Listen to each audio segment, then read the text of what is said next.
Today's patio chat is being brought to you locally by Westridge Furniture in Delphus. See it all at your finer outdoor furniture store.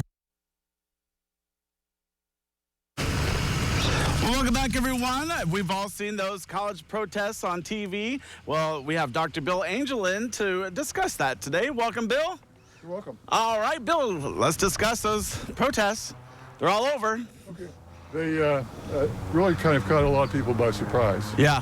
The students started in Columbia University 2 weeks ago to take over the lawn there, and demonstrations just blossomed all over the country. Yeah, I was going to say, it really expanded, hasn't it? It's what they call the arena effect. That is when you're in an arena, a concert, people stand up to applaud.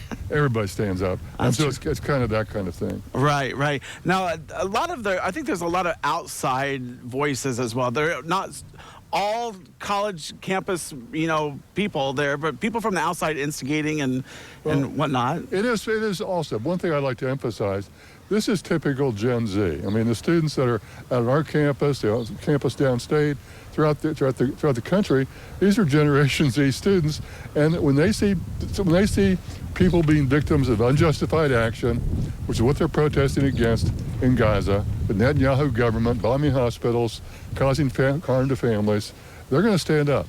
Right. They're going to take a position. And so what I see is a lot of Gen Z students trying to find a way to make their point, and the use of tents and camping out and green spaces on universities seems to be the way to get that attention. Yeah, I know that there's, that's one way of doing it, of course, but some of it has become a little bit violent as well. That's do you think that's from the outside sources coming in, or? I think there are non-student actors, non-university affiliated people who come in. But I think for the most part, it's been pretty peaceful. I mean, it's not, of course, the police have come in. Take the situation in Ohio State. Yeah. I mean, Ohio State, according to President Ted Carter, sent a letter to the faculty this today, or 2 days ago, that said that basically they had given all the students who were gathering there on the South Oval ample opportunity to change their minds to go away. And they used the university police to basically make arrests and move people off.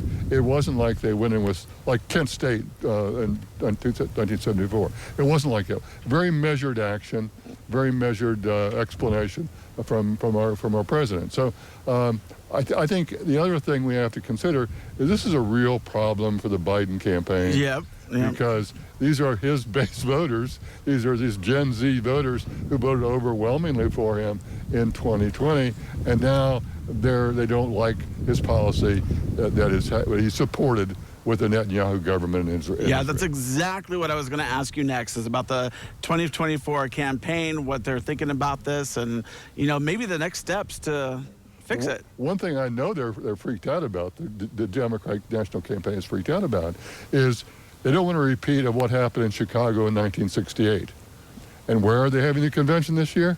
In Chicago. Right. So they don't want this deja vu kind of demonstration, but there's going to be demonstration. There are going to be demonstrations. There's going to be conflict on the floor for a plank, a platform plank about this war in Gaza. Yeah. Now, remind people what happened in 1968, because a lot of people probably don't know. Oh, that was the war. That was the war in Vietnam. There was massive demonstrations. Hubert Humphrey was going to be the nominee, but there were opposing candidates opposing Humphrey, Eugene McCarthy, George McGovern standing in for the late Bobby Kennedy, and there was a massive protest within the party on the country's conduct of the Vietnam War. Yep. And that spread to the streets because there were outside groups that came through. Students for Democratic Society, a group called the Yippies and so on, that came out. And it was a massive demonstration, and then the Illinois National Guard and the Chicago police got involved in it, and it was a bloodbath. Yeah, we'll see what happens, Democratic Bill. Party look we'll definitely see what happens. All right, well, thanks so much for coming on today. You bet. All right, well, don't go away, because medical news is coming up next.